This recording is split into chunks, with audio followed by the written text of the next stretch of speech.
క్రీడారంగ ఖ్యాతిని ప్రపంచవ్యాప్తం చేయాల్సిన స్టేడియాలు ఇప్పుడు కచేరీలకు కేర్ ఆఫ్ అడ్రస్ గా మారుతున్నాయి. హైదరాబాద్లోని గచ్చిబౌలి స్టేడియం క్రీడాకారుల సాధన కోసం ఉందా లేదా సంగీత విందులు వినోదాల కోసం ఉందా అనే సందేహం కలగకమానదు.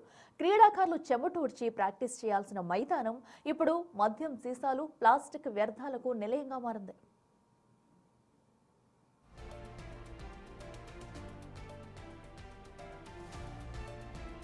ఇటీవల జరిగిన ఇళయరాజా, దేవిశ్రీ ప్రసాద్, అనిరుద్ధ్ వంటి మ్యూజిక్ కన్సర్ట్ల వల్ల గచ్చిబౌలి మైదానం అధ్వానంగా తయారైంది. సుమారు 10 కోట్ల రూపాయల వ్యయంతో నిర్మించిన సింథటిక్ ట్రాక్ కచేరీల హడావుడిలో ముక్కలైపోయింది. ట్రాక్ పై గుంతలు పడటంతో అథ్లెట్లు ప్రాక్టీస్ చేయలేక కన్నీళ్లు పెట్టుకుంటున్నారు. కేవలం నిర్వహణ నిధుల సాకుతో కోట్లాది రూపాయల విలువైన క్రీడా సంపదను నాశనం చేయడం ఎంతవరకు సమంజసం?